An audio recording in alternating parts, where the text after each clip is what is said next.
Bristol, in early autumn, wore its usual cloak of drizzle and golden leaves. In a tidy semi-detached house in Westbury Park, Sarah Bennett sat cross-legged on her bedroom floor, the blue glow of her phone casting shadows under her tired eyes. At 24, she was supposed to be finishing her degree in media studies, but deadlines had blurred into excuses, and lectures into skipped notifications. Her real focus? Growing her YouTube channel, *Real Talk with Sarah, where raw confessions and dramatic reenactments had once netted her tens of thousands of views. Lately, though, engagement had stalled. Comments read, *Get real. This feels staged. Even her younger brother Leo, sharp-eyed at 14, had muttered over dinner, "You're acting like people are watching you even when they're not." That stung. Worse still were her parents' quiet concerns. Her father, Martin, a retired history teacher with gentle hands and a dry wit, had gently asked if she'd considered taking a break from filming to focus on her studies. Her mother, Evelyn, ever perceptive, noticed how Sarah flinched whenever the topic of real life came up. One rainy Tuesday, after another tense conversation about rent and responsibility, Sarah snapped. Not outwardly, but inwardly, where it festered. She opened a blank message thread, typed words she knew would wound, * you've become a burden. All that potential, wasted. * she signed it with her dad's name, added fake timestamps from 2 a.m., and screenshot it. Then another, * if you can't act like an adult, don't expect us to treat you like one. * she sent the images to her best friend Chloe with a trembling caption, * my dad said this last night. I don't even know who he is anymore. Chloe, horrified, showed Evelyn the next day. During a coffee catch-up at the Bristolian Cafe on Gloucester Road. Evelyn's teacup clattered against its saucer. Her face went pale, not with anger, but with disbelief.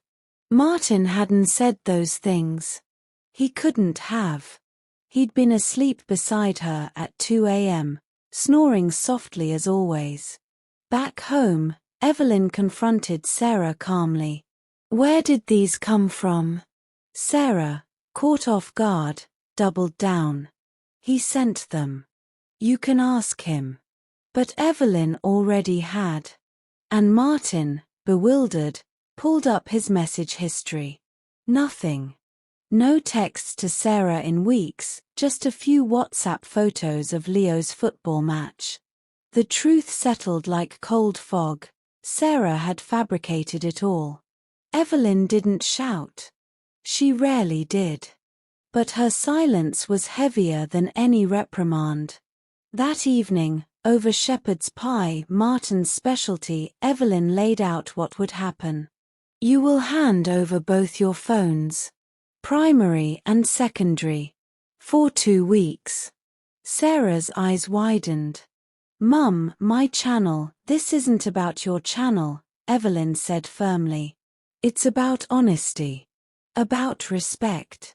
You made your father look cruel. You made me doubt my own husband. And you used pain as content. The punishment wasn't exile, it was restoration. First, digital silence **. No social media, no editing, no lurking for validation. Second, **, a journal **. Every night, Sarah must write, by hand, about why she lied, what she feared, and how her actions hurt those who loved her most. Third, family time **. Every evening after dinner, no screens allowed. Just conversation. Eye contact. Presence. It's not about taking things away, Evelyn said, her voice softening.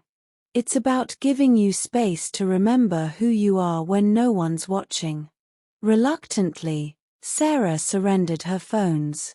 The house felt unnervingly quiet without the ping of notifications. By day 5, the silence gnawed at her. Without the dopamine rush of likes, Sarah felt exposed, like she'd been performing so long, she'd forgotten how to just be star. During one of their nightly talks, Leo casually mentioned how Dad had stayed up helping him revise for his GCSE mock on the English Civil War. He even drew little cartoons of Cromwell to help me remember, Leo said, grinning. Sarah's throat tightened. Her father, the man she'd painted as heartless, was patiently teaching her brother history while she twisted his image for clicks. That night, tears streaming onto her journal page, she wrote, I wanted to be seen. But I chose the wrong mirror. The next evening, she spoke before anyone else could. Mum. Dad. I'm so sorry. Her voice cracked. I didn't just lie about messages. I lied about who you are. And who I am. She admitted she'd felt invisible, that her real struggles, fear of failure, pressure to succeed, seemed too boring for content, so she manufactured drama.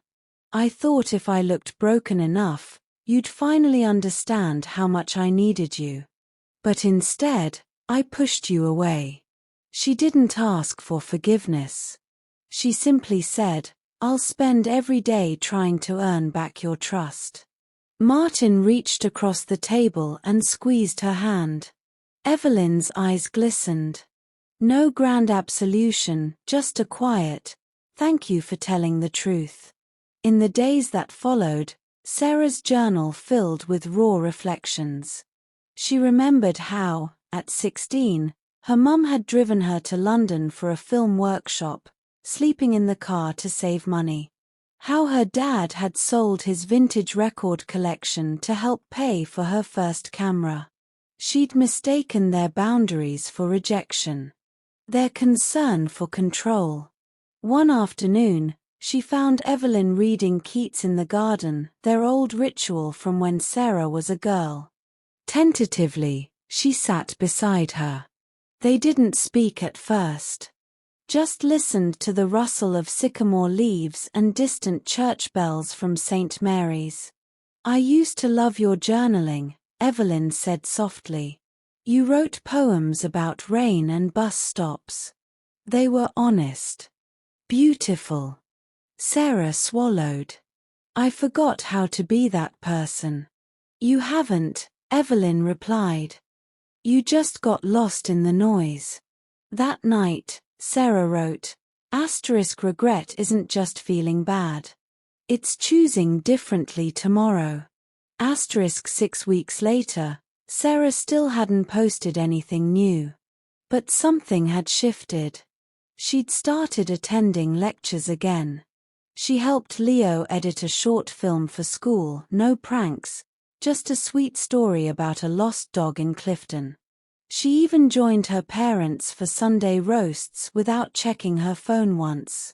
One crisp November evening, Evelyn handed her back her primary phone. Use it wisely, she said, no lecture, just trust.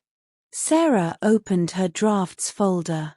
Dozens of prank ideas stared back, fake breakup prank.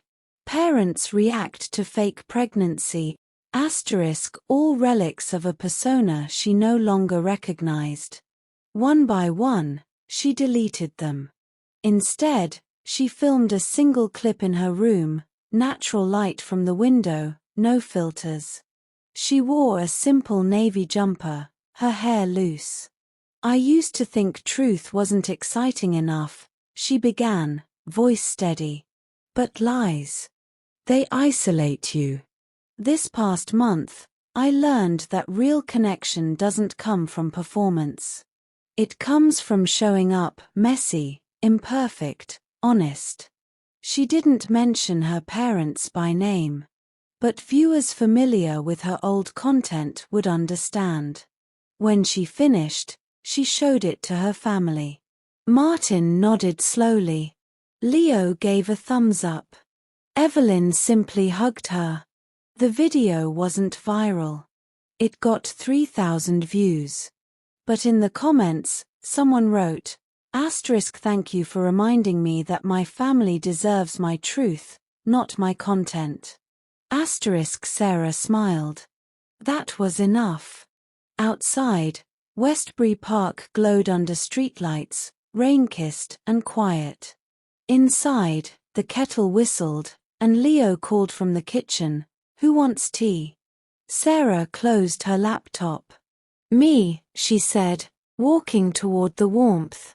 "And maybe a custard cream." No screens. No scripts. Just home.